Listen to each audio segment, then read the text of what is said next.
This channel does not promote any violent, harmful, or illegal activities. All content provided by this channel is meant for an educational purpose only.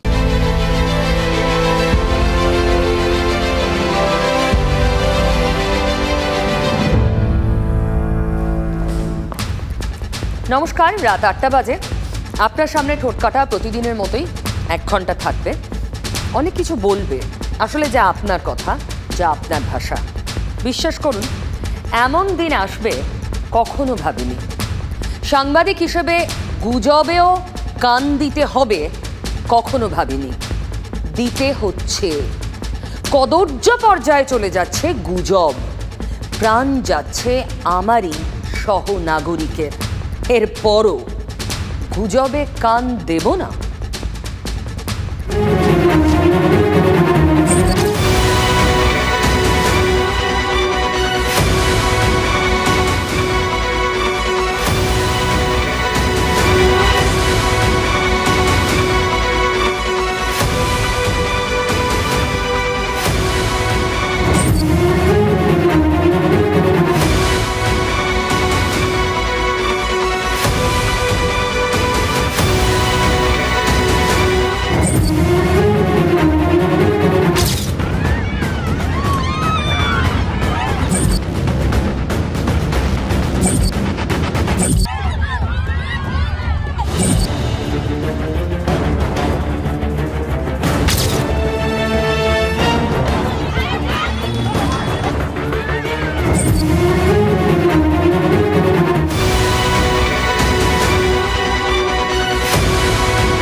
দেখুন, আমাদের চারপাশে কত কি ঘটছে রোজ, প্রতিদিন, কিন্তু তার মাঝখানেই অসুখটা চারিয়ে যাচ্ছে।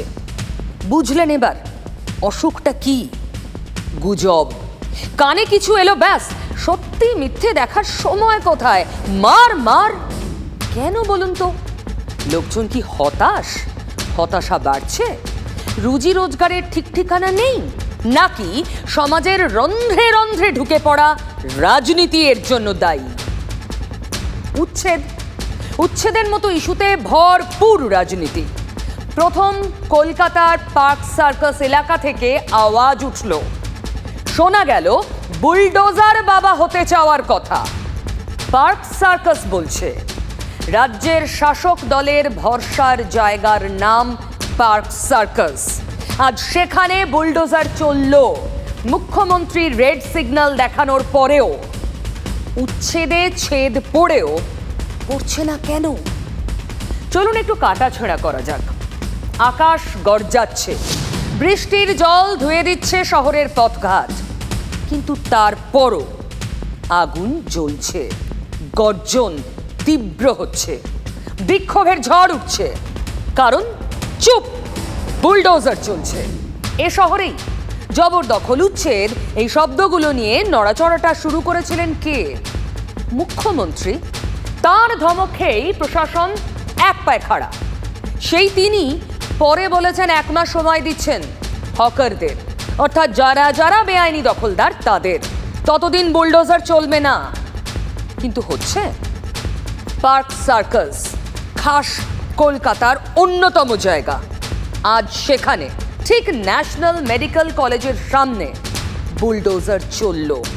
আর তারপর ধুমধুমার জবরদখল হঠাতে অভিযান, ভাঙা পড়ল দোকান ঘর। তারপর পার্ক সার্কাস কি রিঅ্যাক্ট করলো দেখুন। আপনি সামনে ইলেকশনে বুঝবেন দিদি, বুঝবেন এইবার গরিবের পেটে লাথি মারছেন দিদি। একটা ইউপিতে বুলডোজার বাবা, আর আপনি এইখানে বুলডোজার বাবা হচ্ছে। তো দিদি তো বার্তা দিল কি 1 মাস আমি সময় দিচ্ছি, তোমরা আস্তে আস্তে করে নাও। এই কি বুলডোজার নিয়ে এসে ভাঙা? এখানে 50 বছর 60 বছরের দোকান আছে। গরিবটাকে পেটে লাথ মেরেছে, এটা ঠিক হচ্ছে না, এটা খুব খারাপ হচ্ছে। বুলডোজার না হচ্ছে, পুরো গরিবকে পুরো মেরে দিলে এটা ঠিক।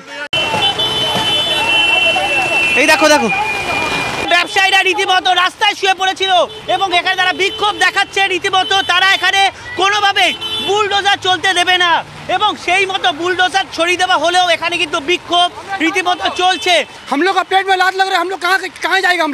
हम लोगों को नौकरी चाकरी नहीं, हम लोग क्या करेगा? हम लोग फूड में नौकरी का काम करते क्या करेगा? चाय बिक्री करेगा, हम लोग का पेट पालते, हम लोग बच्चा लोग, हम लोग क्या करेगा? हम लोग বুলডোজার এনে কিন্তু সকালে এই ভাঙার কাজ চলেছে এবং সেই ভাঙার কাজ চলার পরে কিন্তু ব্যবসায়ী রীতিমতো ক্ষিপ্ত হয়। সে খুব ক্ষিপ্ত হবার পরে কিন্তু বুলডোজারকে সরিয়ে অন্যত্র নিয়ে যাওয়া হয়েছে, যদিও পুলিশের তরফে সমস্ত ঝুপড়ি সমস্ত দোকানগুলোকে সরিয়ে দিতে বলা হয়েছে। আচ্ছা, এই বুলডোজার কি এখন প্রতীকী হয়ে দাঁড়িয়েছে? বুলডোজার শুধু এই ফুটপাথের ওপর অস্থায়ী দোকানগুলোর ওপর চলছে না, ভোট বাক্সের ওপরেও কি বুলডোজার চলছে? চললো। আজকের পার্ক সার্কাস কি এই প্রশ্নটা তুলল না? ফুঁসে উঠছেন এলাকার মানুষ, অনেক প্রশ্ন। মুখ্যমন্ত্রী মমতা বন্দ্যোপাধ্যায়কে সরাসরি প্রশ্ন করছেন তারা, আর তুলনা করছেন উত্তরপ্রদেশের যোগী সরকারের সঙ্গে। 1 মাস সময় কি স্রেফ মুখের কথা? মুখ্যমন্ত্রী সেই সময় দিয়েছেন, তারপরেও কেন চলছে বুলডোজার? প্রশ্ন ওই পার্ক সার্কাসের লোকজনের। কেন তাদের পেটে লাথি মারা হচ্ছে? পেটে লাথির কথা কারা বলছেন? পার্ক সার্কাসের মানুষ। আবার যাবো না এদিকে ছেড়ে, আমরা যাবো না। আবার ছোট ছোট বাচ্চা কোথায় যাবে? আমাদের সময় নেই, এটা কষ্ট করে করতে হয়েছে আমাদের। বুলডোজার চালাতে দেব না, এটা সলিউশন নয়। বুলডোজার চালাতে দেব না।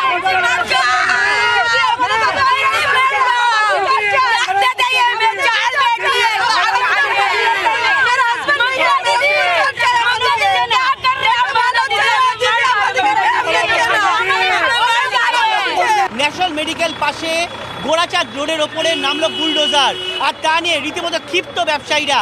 কেন নামবে বুলডোজার, যেখানে মুখ্যমন্ত্রী সময় দিচ্ছেন? একের পর এক ঘর, ঝুপড়ি, অস্থায়ী ঘর সরিয়ে ফেলা হয়েছে। অনেক বছর, 17-80 সাল পুরনো। এখন আচমকা বলতে সরিয়ে দিচ্ছে। হ্যাঁ, হঠাৎ করে মানে এসে ভাঙচুর করছে। এখন আগে তো কিছু বলা হয়নি, শুধু উপরে প্লাস্টিক তুলতে বলছে। আমরা 2 দিন প্লাস্টিক তুলে ভিজে ভিজে দোকানদারি করেছি, তারপরে অনেক বৃষ্টি হওয়ার পর আমরা কালকে প্লাস্টিক তুললাম। এবং শুধু এই জায়গায় না, গোড়াচাঁদ রোডের ওপরে প্রায় 50-60টি দোকান সম্পূর্ণ খালি করে দেওয়া হয়েছে। পুলিশের তরফে জানানো হচ্ছে যে ন্যাশনাল মেডিকেল কলেজের তরফে প্রশাসনের কাছে বারবার চিঠি গিয়েছে এবং চিঠিতে কিন্তু বলা হয়েছে এখানে ঝুপড়িগুলো যে প্লাস্টিক ব্যবহার করা হচ্ছে তাতে যদি কোনো সময় অগ্নিকাণ্ডের ঘটনা ঘটে তাহলে যে কোনো সময় বিপদ ঘটেতে পারে। কিন্তু ব্যবসায়ীরা যেটা জানাচ্ছে যে এখানে কিন্তু কোনো রকম নোটিশ দেওয়া হয়নি এবং নোটিশ না দিয়েই সবাইকে সরিয়ে দেওয়া হয়েছে। আমরা না সরালে বুলডোজ করতে আমরা বুঝতাম, এটা আমাদের কষ্টে রোজগার করা জিনিস, এটা আমরা যেখান সেখানে পাইনি। এখানে বুলডোজার চালানোর কি মানে?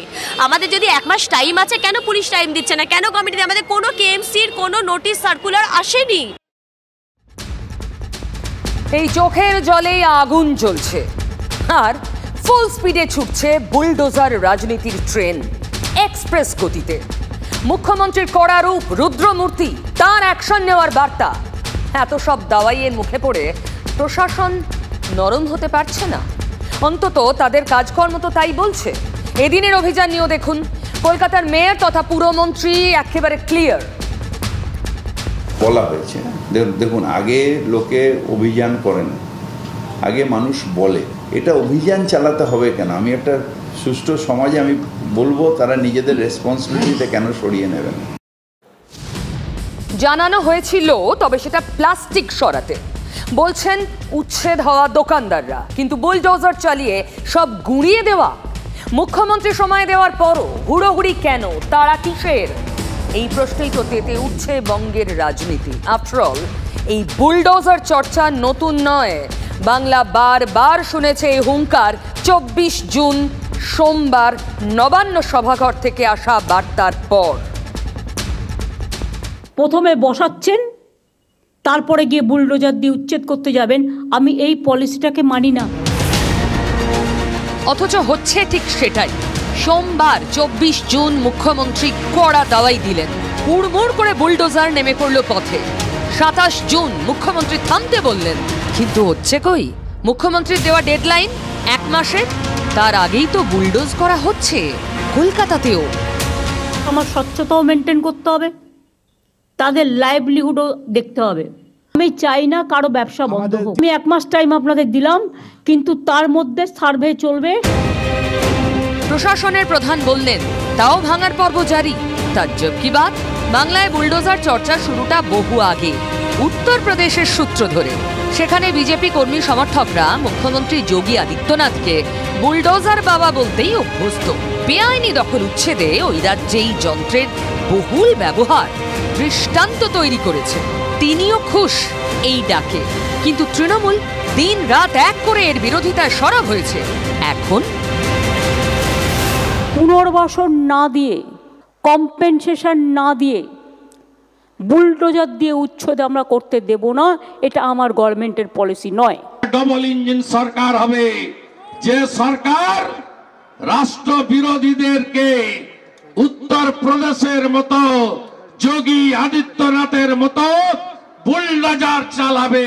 যারা ঘর জ্বালাচ্ছে, যারা ঘর পোড়াচ্ছে, যারা বুলডোজার নিয়ে যাচ্ছে, বুলডোজার নিয়ে কেউ মিছিল করতে যায়? উত্তরপ্রদেশের মতো পশ্চিমবঙ্গেও বুলডোজার চলবে, এটা আমরা দায়িত্ব নিয়ে এই সভা থেকে বলতে পারি। ঠিক কথা, চলছে বুলডোজার, তবে চালাচ্ছে তৃণমূল সরকার। যোগী বাবার বদলে যোগী মাতা হতে গেছিলেন, কোন 13 বছর ঘুমিয়েছিলেন, হঠাৎ জেগে উঠেই বললেন কলকাতাকে পরিষ্কার করতে হবে। এসব অবান্তর কথা। যদি সময় দেন তাহলে বাকিদের যাদের ভাঙলেন তাদের কেন ভাঙলেন? বাংলার সম্মানের জন্য কথা বলবে না, অধিকারের জন্য কথা বলবে না, শুধু ব্যক্তি আক্রমণ করবে। দরজা হচ্ছে এসবের মধ্যে বাস্তবটা হলো জবরদখল হঠাৎ করেই অল আউট নেমে পড়েছে পুলিশ থেকে প্রশাসন। গতি এতটাই, মুখ্যমন্ত্রী স্বয়ং রেড সিগন্যাল দেখালেও থামতে পারছে না বুলডোজার। আর তাতেই সিঁদুরে মেঘ দেখা যাচ্ছে না তো। পার্ক সার্কাসে বুলডোজার, শনিবার পার্ক সার্কাস শাসকের ভরসার জায়গা, ভোট ব্যাংক, তাতে কি ঝুলছে সংকটের খাড়া? প্রথম থেকেই রেস্ট্রিকশন করতে হবে। যা ভুল হয়ে গেছে, আর যেন নতুন করে না হয়। ব্যাকফায়ার করে গেছে, এবং আপনার লোকরা যেভাবে নোটিশ ছাড়া করেছে, গরিব মানুষগুলোর চোখের জল, এই চোখের জলে আপনাকে ভেসে যেতে হবে। এই ভোট ব্যাংকের ভয়েই নাকি 24শে জুনের সুর নরম হয় 27শে জুন। ভোট বড় বালাই, তাও চলল বুলডোজার। 29শে জুন পার্ক সার্কাস গর্জে উঠল। বিরোধীরা রে রে করে ময়দানে নেমে অঙ্ক কষতে শুরু করলেন, ভোটের অঙ্ক। যোগী আদিত্যনাথকে এরা বুলডোজার বাবা বলতো, তা আমি বুলডোজার মা বললে কি অসুবিধা আছে? কাকে বলছি? মুখ্যমন্ত্রীকে বলছি। বুলডোজার মা, উনি বুলডোজার দিয়ে ভাঙিয়ে দিচ্ছেন, প্রকাশ্যে টিভিতে আসছে, তো বুলডোজার মা বলা যাবে না? কিন্তু কিভাবে সামাল দেবে তৃণমূল কংগ্রেস? সত্যি কি এটা সিঁদুরে মেঘ? সত্যি কি ভোটের ব্যাংকে ভাঙন, ঠিক যেভাবে ওই ঝুপড়িগুলো ভাঙা হচ্ছে? কি বলছে তৃণমূল ডিফেন্সে দেখুন। কটক যায়, আমাদের মহারানীর হীরক রানীর মনে হয়েছে ফুটপাত পরিষ্কার করতে হবে, দিল্লির মতো করে দিতে হবে। কারোর কোনো অসুবিধা হবে না, এরকম একটি ভারসাম্যমূলক পরিস্থিতি তৈরি হচ্ছে। আমি তো বুঝতে পারছি না উনি স্বপ্নে যোগীজিকে দেখেছিলেন কিনা, যে আমিও বুলডোজার মা হব। এটা হকার উচ্ছেদ বা হকারদের সরিয়ে দেওয়া বিষয়টা সেরম নয়। হকার যথারীতি ওরকমই থাকবে, কিছু কাজের কাজ কিছু হবে না, আর হলে পরেও তাকে নোটিশ দিয়ে সরানো উচিত। আমরা চাই না কোথাও বুলডোজার দিয়ে সব হু করে উড়িয়ে দেওয়া, কিন্তু হকার যদি তার লাইন না তুলতে দেয় তাহলে পুরোটাই তুলে দেওয়া হবে। আপনাকে ফুটপাত পরিষ্কার রাখতে হবে 100%, আমরা তার সাথে সহমত, কিন্তু এদের অল্টারনেটিভ ব্যবস্থা করতে হবে। একটা ভারসাম্যমূলক ফর্মুলা তৈরির চেষ্টা হচ্ছে। রাজনীতি চলবে। আজ নিউ মার্কেটে যা হলো তাই নিয়েও তো রাজনীতির চর্চা। বিজেপি নেতা দিলীপ ঘোষ পর্যন্ত মঞ্চে গলা ফাটালেন। দখল হয়ে যাচ্ছে সব জায়গায় ফুটপাত। আরে যদি দম থাকে আপনি আগে দেখান, টিএমসির যত অফিস যেখানে আছে কোনো কাগজ নেই, সব সরকারি জায়গায় আছে। যদি আপনার কাছে বুলডোজার থাকে, তিলজলার অফিসটা ভাঙুন, তার কোনো কাগজ নেই আমি জানি। আজ ধর্মতলায় ধুমধুমারে ছবিটা দেখুন। স্থায়ী ব্যবসায়ী বনাম হকার, সে কি ঝামেলা!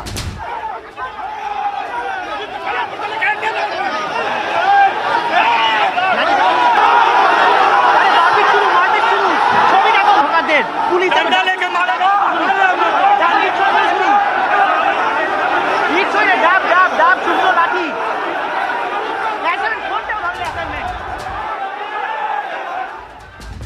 দুপক্ষের মধ্যে একসময় ধস্তাধস্তি, ইট বৃষ্টি পর্যন্ত হয়। দীর্ঘ একটা সময় ধর্মতলা চত্বর অবরুদ্ধ হয়ে পড়ে। পরিস্থিতি সামলাতে পুলিশও হিমশিম খায়। সকাল থেকেই এই নিউ মার্কেট চত্বরে হকার এবং ব্যবসায়ীদের মধ্যে একটা উত্তেজনা পরিস্থিতি হয়।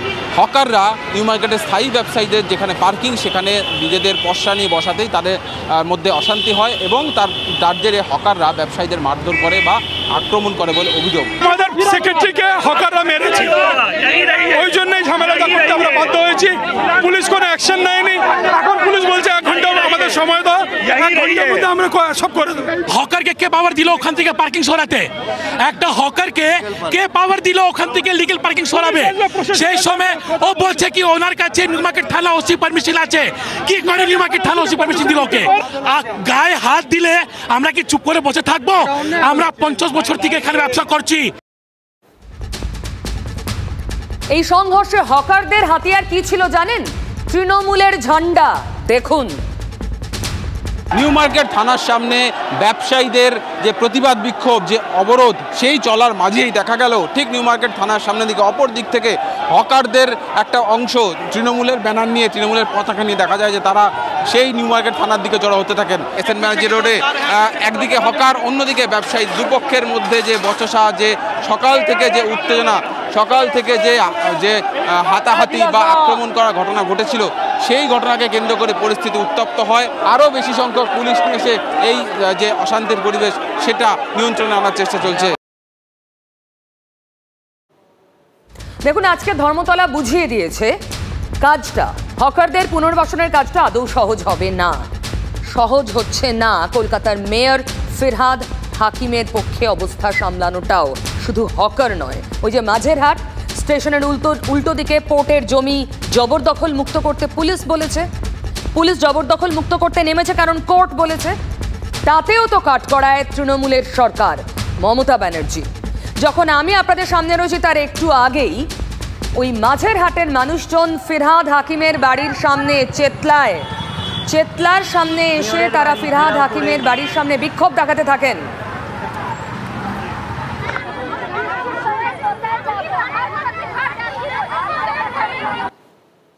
अब वोट देता तब तो हाथ जोड़ के लेता है, अब से सोना नहीं मांगने आया, हम तो मदद मांगने आया।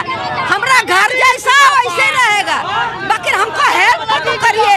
हम जैसे आपको हेल्प करता है ऐसा हमारा हेल्प करिए। থাকা জায়গা নেই স্যার, আমরা বাচ্চা নিয়ে থাকি, কোথায় যাবো এই বর্ষার সময় বাচ্চাদেরকে নিয়ে? হঠাৎ পড়ে এসে আমাদের বলছে 3 দিনের মধ্যে আমাদের পুরো বস্তিটা খালি করতে। আমরা নোটিশ দিয়েছি, কোনো নোটিশ দেয়নি, কোনো কিছু দেয়নি। এবার আমরা 3 দিনের মধ্যে কোথায় যাব? আমরা ঘর চাইছে, আমার বাড়ি চাইছে, বাড়ি। যদি অন্য জায়গায় ঘর দেয় তাহলে ওনাকে বলতে আমাদের বাঁচান, উনি আমাদের বাঁচান, উনি দিদি আমাদের বাঁচান। সেই দাবি নিয়ে কি মেয়রের বাড়ির সামনে আজকে এসেছেন? হ্যাঁ হ্যাঁ, আজকে এসেছি। আপনাদের কে উঠে যাওয়ার কথা বলেছে? আমাদের কোটার লোক বলে গিয়েছে। কতদিন সময় দিয়েছে? দুদিন সোমবারে বলছে ভেঙে দিব। প্রথম বয়স্ক মহিলার কথা শুনলেন? আমরা আপনাদের হেল্প করি, এবার আমাদের হেল্প করুন। কি হেল্প? ওই যে ভোট। মেয়র অবশ্য বাড়িতেই ছিলেন, তিনি বেরোতেই দেখা গেল আগুন নিভে গেল। দেখুন।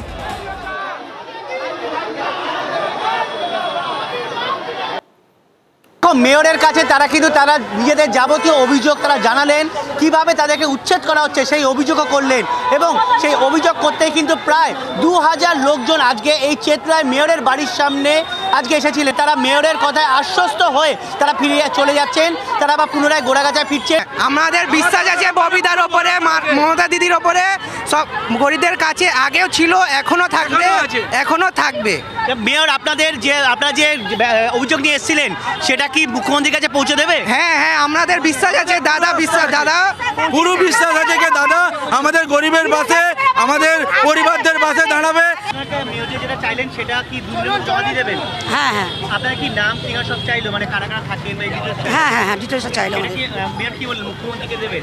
সেটা জানি না দাদা, কি করবে আমাদের, ওনার ব্যাপার ওটা, আমরা তো ওটা জানি না কিছু। ঠিক আছে, চলুন। মেয়র সেই মতো জমা দিবেন? আমরা খুশি, ওনার প্রস্তাবে আমরা খুশি। যে মেয়র ফিরহাদ হাকিম তাদের কাছে যা চেয়েছেন সেটা নিয়ে তারা জমা দেবেন মেয়রের কাছে, এবং মেয়র সেটা নিয়ে মুখ্যমন্ত্রীর কাছে জমা দেবেন, এবং সেই বিশ্বাস নিয়েই তারা চেতলা থেকে এখন বেরিয়ে যাচ্ছেন। হকারে উচ্ছেদে আজও গরম কলকাতা, গরম উত্তরের কোচবিহারও। কোচবিহার পুলিশ লাইন চত্বর, অগ্নিমিত্রার উপস্থিতিতে উত্তাপ আরও চড়েছে। কোচবিহারে মণিপুরের ছায়া দেখছে বিজেপি। চৌমাথায় বসে পড়েছেন বিজেপির নেতা কর্মীরা, পুলিশের বাধা পেয়েই রাস্তায় বসেন। অগ্নিমিত্রা পাল ছিলেন নেতৃত্বে। মহিলা মোর্চার নেত্রী কলকাতা থেকে আজই কোচবিহার গিয়েছেন। শেষ পর্যন্ত অতিরিক্ত পুলিশ সুপারের সঙ্গে কথা হয়েছে বিজেপির প্রতিনিধি দলের। মাথা ভাঙার মহিলাকে বিবস্ত্র করে মারা হলো, অথচ পুলিশ বয়ানই নিল না। প্রশ্ন এটাই। এই তো হচ্ছে পুলিশের কাজ, যে মহিলাকে বিবস্ত্র করা হলো তার কোনো বয়ান নিল না। তার মায়ের নিয়েছে, স্টেটমেন্ট নিয়েছে, তার ছেলের স্টেটমেন্ট নিয়েছে, ভিকটিমের স্টেটমেন্ট নেয়নি। আর আমাদের বলছে আপনারা ভুল ন্যারেটিভস ক্রিয়েট করবেন না। পুলিশ বলছে এটা ভুল ন্যারেটিভ। ন্যারেটিভটা কি? মহিলা মোর্চার নেত্রীর মুখেই শুনুন, পুলিশের কথা শুনুন। এটা তো কোনো পলিটিক্যাল বিষয় নয়, পলিটিক্যাল বিষয় নয়। আজকে ও যদি টিএমসি করতো, ওর কাপড় ছেঁড়া হতো না। ও বিজেপি করে বলে ওকে বিবস্ত্র করা হয়েছে। টিএমসির মহিলাগুলো আমাকে ধরিয়ে গোড়ায় শরীর উলঙ্গ করিয়ে চুলের মধ্যে ধরে পানির চুকবি ধরছে। বিজেপি না করলে টিএমসির কাছে আসো, তাহলে তোমার সাথে অত্যাচার করবো না। 4 তারিখ থেকে ঘর থেকে বাইরে হই না, সেদিন কোনো ঘর থেকে বাইরে হইতে গেলে আমাকে ধরছে। পুরুষগুলো দাঁড়ে দাঁড়ে আসলে টিএমসির সব পুরুষগুলি এইভাবে আমাকে সব উলঙ্গ অবস্থায় নিয়ে গেছি। যখন অজ্ঞান হয়ে গেছি তখন পড়িয়েছিলাম, মুখ দিয়ে গাজর বেড়াইছি, তখন ছাড়ে দিছে। দ্রৌপদীর বস্ত্রহরণের থেকে এটা কি কম লজ্জার? একদল পুরুষের সামনে বিবস্ত্র করে যেভাবে মহিলার সম্মানহানি করা হলো, তা কি কোনো সভ্য সমাজে হয়? হতে পারে? এভাবে সর্বসমক্ষে কোচবিহারের মহিলার বস্ত্রহরণ ধর্ষণের থেকে কম কিছু বলে মনে হয়? মমতা ব্যানার্জি শুধু বলছেন বাংলা নিজের মেয়েকে চায়, আপনার সিকিউরিটি আছে, কিন্তু আর কোনো মানুষের সিকিউরিটি নেই, কারণ পশ্চিমবঙ্গে কোনো ল অ্যান্ড অর্ডারই নেই। আমরা এর বিরুদ্ধে কোর্টে যাব, সিবিআই তদন্ত চাইবো, আমরা এর হেস্তনেস্ত করে ছাড়বো। আমরা সিবিআই তদন্তের পরিবারের সাথে কথা চলছে। আমি আজকে নির্যাতিতার সাথে ফোনে কথা বলেছি। জেলা কার্যালয়ে নির্যাতিতার মুখোমুখি বসে কথা বলেছেন অগ্নিমিত্রাও। কেন আক্রান্ত কয় বিজেপি করে আজ দেখাবো, মারেন কাপড় চোপড় ছিঁড়েন না। কয় কি কয় তুমি বিজেপি করে আর তোর মান-ইজ্জত আছে। তখন কাপড়টা খুলে নিয়েও নদীর পাল্টা। ছোটো বাচ্চারা দৌড়িয়ে এসে কয় আমার মা মারবেন না, কি কান্না করে দিচ্ছে। বাচ্চাটা তখন ধাক্কে পেরে দেয়। আনি পানি চুকবি ধরে পানি খেয়ে তারপর যখন পেরে আরো হেপাকে চিতর করিয়ে চুলের মধ্যে 4 জনে ধরছে। পুলিশ ওই 4 অভিযুক্তকে গ্রেফতার করেছে, কিন্তু তারপরেও পুলিশের ভূমিকা প্রশ্নের সামনে আসে। এটা সভ্য সমাজের লজ্জা। প্রথম অভিযোগ ঘোকসাডাঙ্গা থানা নেয়নি, পরে এসপির হস্তক্ষেপে নিয়েছে। জাতীয় মাইনরিটি কমিশন এবং ন্যাশনাল হিউম্যান রাইটস কমিশনকে মেল করে টিম পাঠানোর জন্য অনুরোধ করব। মমতার পুলিশ তারা বলছে না না কিছুই হয়নি, এটা হচ্ছে পারিবারিক বিবাদ। লজ্জা করে না? সম্পূর্ণ ভিত্তিহীন অভিযোগ, সাজানো অভিযোগ। গোহারা হেরেছে, হারের পর থেকে তারা নানা ধরনের প্ররোচনা দিচ্ছিল, গণ্ডগোল করছিল, ইত্যাদি ইত্যাদি। হাত থেকে নজর ঘোরাতে এই ধরনের মিথ্যা অভিযোগ করে নাটক করার চেষ্টা হচ্ছে। তৃণমূল কংগ্রেস এ ধরনের কোনো ঘটনার সঙ্গে জড়িত নয়। তৃণমূল কংগ্রেসের হস্তক্ষেপ ছাড়া পুলিশ এই ধরনের ক্রাইমে এত লঘু ধারা দিতে পারে না। তৃণমূল তাহলে বোঝাতে চাইছে এটা আর এক সাজানো সন্দেশখালি, যে সুরে বলছে পুলিশও ঘটনার সঙ্গে রাজনীতির যোগ নেই, যা বলছেন উদয়ন গুহ। কিন্তু এভাবে কি কোচবিহারের মহিলাকে বিবস্ত্র করার ঘটনাকে লঘু করা হচ্ছে না? একটা অপরাধকে রাজনীতির মোড়কে ঢাকা দেওয়া হচ্ছে না? শাসক দল কি মনেই করে না এমন কোনো ঘটনা ঘটেছে? সন্দেশখালির পরে কয়েকজন মহিলাকে নিয়ে দিল্লি গিয়ে এরা সব বলেছিলেন নির্যাতিতাদের নিয়ে এসছি, আর সন্দেশখালির বিজেপির প্রার্থী রেখা পাত্র তিনি বললেন রাষ্ট্রপতি ভবনে যারা গেছে তারা আসল নির্যাতিতা নয়। মমতা ব্যানার্জি, আপনার তো ভোট ব্যাংক হচ্ছে সংখ্যালঘু, মাইনরিটি, মুসলিম। সংখ্যালঘুদের ওপর একচেটিয়া আপনার অধিকার, সে অধিকার আমরা দেখেছি বকটুই, আর সেই অধিকারের ফল আমরা কুচবিহারে দেখতে পাচ্ছি। তো আগাগোড়া যারা অভিনয় মিথ্যার উপর দাঁড়িয়ে রাজনীতি করছে, পরাজয় থেকে নজর ঘোরাতে, গোষ্ঠীবাজি থেকে নজর ঘোরাতে রাজনীতি করছে, তারা এই ধরনের সব নাটকবাজি করবেন, তাদের ব্যাপার। আমার সঙ্গে বোনের কথা হয়েছে, তার পাশে আমরা সবাই আছি। ভারতীয় জনতা পার্টির মহিলা বিধায়করা সোমবার দিন থেকে বিধানসভার গেটে ধর্নাতে বসবেন। গঙ্গাধর কাল কাদের নেতা? বিজেপির নেতা। কি বলেছিল? মিথ্যা অভিযোগ, টাকা দিয়ে করানো হয়েছে বলেছিল। দেখতে হবে ওখানেও কোনো গঙ্গাধর কয়াল ভবিষ্যতে মুখ খোলেন কিনা। সম্পূর্ণ মিথ্যাচারের উপর দাঁড়িয়ে তারা যদি নাটক করতে চান তা নাটক করবেন। পারিবারিক বিবাদ এটা নয়, এটা পলিটিক্যাল বিবাদ। কারণ আমাদের এই বোন সে বিজেপি মাইনরিটি মোর্চার জেলার একজন খুব সক্রিয় কর্মী। বুঝতেই পারছেন কোচবিহারের মাথা ভাঙার ঘটনা নিয়ে রাজনীতি কোন খাতে বইছে।